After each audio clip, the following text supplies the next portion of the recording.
Olá, galerinha! Tudo bem com vocês? Bem-vindos a mais uma videoaula. E hoje, antes de começarmos, eu peço que você pegue o seu livro, lápis e borracha e venha comigo para a nossa aula de hoje.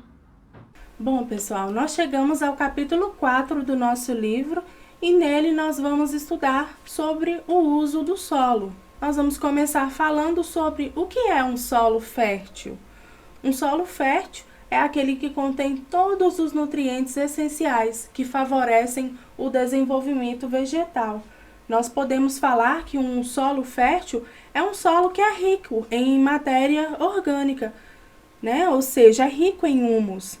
O humus ele é produzido pela decomposição de folhas, de troncos, galhos, animais mortos, restos de vegetais, né? Cascas de vegetais. Tudo isso faz parte de um solo fértil, de um solo rico em nutrientes.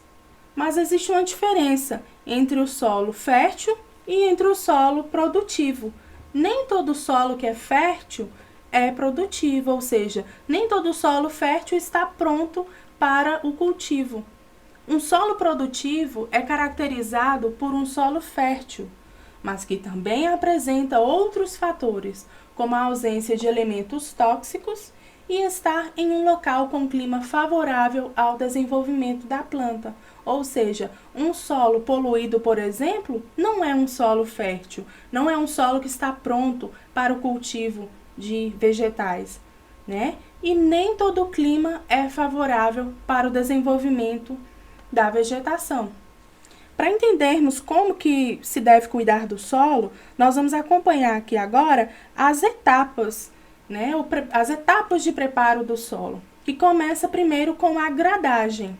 O que é a gradagem? A gradagem é a etapa em que o agricultor quebra os torrões de terra do solo antes da aração.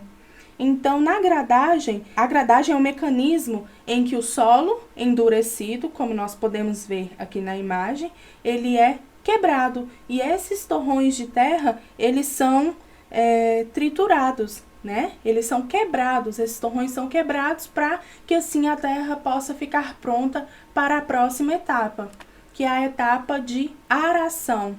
Nessa etapa, o agricultor revolve, ou seja, ele vai afofar, mexer na terra para garantir que não sobrou nenhum torrão. Quando o solo torna-se fofo, ele pode abrigar pequenos seres vivos e as raízes poderão crescer sem grande dificuldade. Então, nessa etapa em que acontece a aração, né, ela é muito importante porque através dessa etapa vai facilitar com que o ar possa entrar na terra, porque nós sabemos que é importante para o desenvolvimento vegetal e também para o desenvolvimento de pequenos animais, né, como as minhocas, por exemplo, é importante que tenha oxigênio, não é isso? Então, se o solo ele não for revolvido, se ele não for afofado, vai dificultar a penetração do ar, né? E nós sabemos que a penetração do ar é indispensável para que os seres vivos possam se desenvolver. A próxima etapa é a etapa da adubação. A adubação é a etapa em que o agricultor acrescenta adubos ou fertilizantes no solo para aumentar a sua produtividade. Então, é importante que o solo seja adubado, é importante que o solo seja enriquecido com nutrientes que vão favorecer, né, que vão aumentar a produtividade. Nós temos a adubação orgânica ou natural, que é obtida por meio de matéria de origem vegetal ou animal, como esterco, né, o resto de fezes, cascas e restos de vegetais, como nós podemos ver aqui na imagem. Então, através da adubação, os nutrientes do solo vão aumentar, né? Além disso, tem também a adubação através da composteira, né? Que é a adubação que nós chamamos de adubação orgânica ou natural. Mas o que é uma composteira? A composteira é um local onde as pessoas colocam o lixo orgânico, ou seja, cascas, né? Eles depositam cascas de frutas, de legumes, minhocas. Tudo isso é depositado na composteira. Essa composteira pode ser feita numa caixa, como vocês podem ver aqui na imagem, pode ser feita também em um buraco no chão, ou também pode ser feita em um barril. Então, de acordo com o que nós vemos aqui na imagem, como que uma composteira funciona? Então, nessa parte superior, na parte de cima, são depositadas as minhocas, cascas de legumes, pedaços de fruta. É importante evitar colocar carnes e queijos, porque a carne e o queijo podem apodrecer, e assim não vai fazer tão bem, não vai produzir um bom adubo. É importante saber que quanto mais diversificado for o lixo orgânico, mais rico será o adubo, ou seja, quanto mais vegetais, quanto mais cascas de legumes e minhocas forem depositados na composteira, mais rico será o adubo. Depois desse processo, é necessário cobrir com serragem ou com palha para manter a umidade. Enquanto acontece a decomposição dos alimentos, para essa parte aqui, escorre um líquido cheio de nutrientes e livre de qualquer bactéria. Esse líquido que escorre é chamado de chorume e ele pode servir como adubo e pesticida, que vai ser pulverizado depois nas plantas. Então, essa é a forma de adubação natural. Mas tem também a adubação química, que é obtida por meio de fertilizantes químicos, como nós podemos ver. Tem essa forma aqui de adubação e essa outra maneira aqui, em que o fertilizante é pulverizado sobre os vegetais. Isso vai fazer com que esses vegetais cresçam, com mais nutrientes. Após a etapa da adubação, nós temos a etapa da semeadura, que é onde o agricultor vai lançar as sementes na terra. Em seguida, acontece a irrigação. A irrigação é uma técnica utilizada na agricultura que tem por objetivo fornecer o controle de água, fornecer o controlamento de água para as plantas, e essa água vem em quantidade suficiente e no momento certo, assegurando assim que a produtividade, que a sobrevivência da plantação seja garantida. E a última etapa é a etapa da colheita. Assim que as sementes começam a germinar, o agricultor aguarda até que chegue o momento de colher os frutos, os legumes, etc. Então, até que chegue nessa etapa aqui, que é a etapa da colheita, é importante acontecer todas as demais etapas, todas as outras etapas.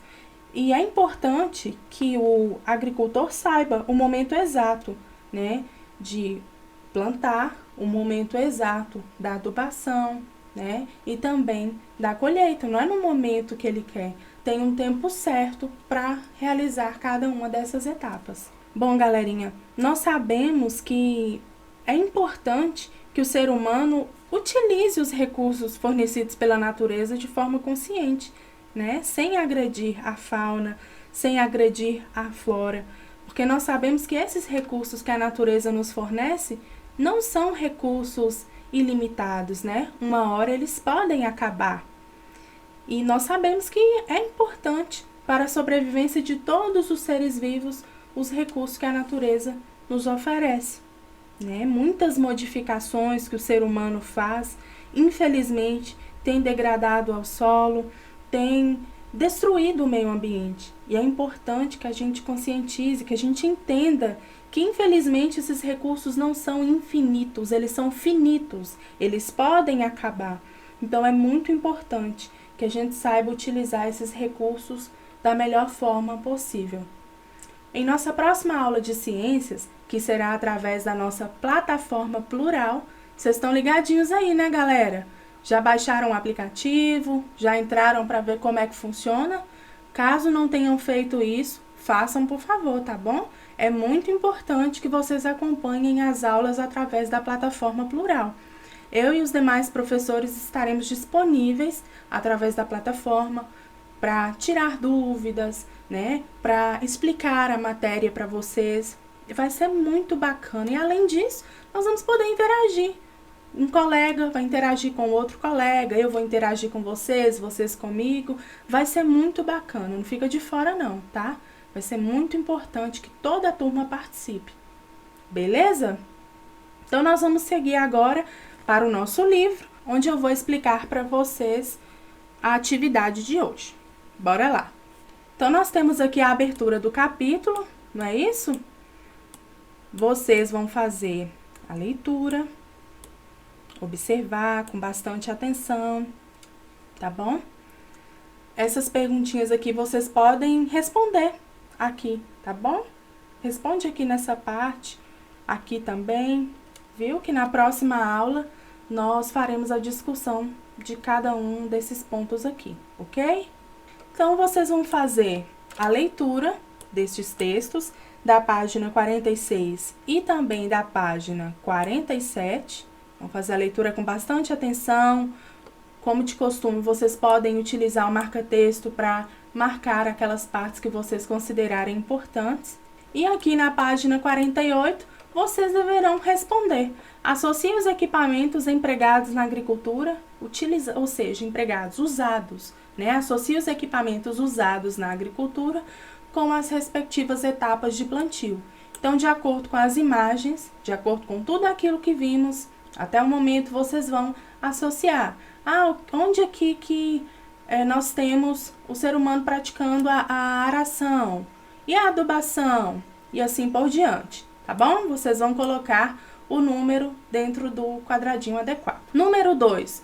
Um solo fértil é rico, entre outros fatores, em humus e umidade. Nós sabemos, né, que a umidade do solo é importante, porque sem a umidade, como é que as sementes vão germinar? Não é isso? Então, você vai explicar aqui na letra A o que é o humus. E na letra B, você vai explicar por que a umidade do solo é importante, principalmente após a semeadura, né? Que foi o que eu acabei de comentar. Se não houver umidade no solo, como que a semente vai germinar, né? Como que vai crescer e dar frutos? Não tem como. Então, é isso, galerinha. Vocês vão fazer hoje somente até a página 48, beleza? E aí, na próxima aula, nós vamos começar a estudar sobre o desgaste do solo, sobre as ações do ser humano que tem degradado o solo, degradado o meio ambiente, ok? Então é isso, galerinha. Essa foi a nossa videoaula de hoje. Espero que vocês tenham gostado. Um super beijo e até mais. Tchau, tchau!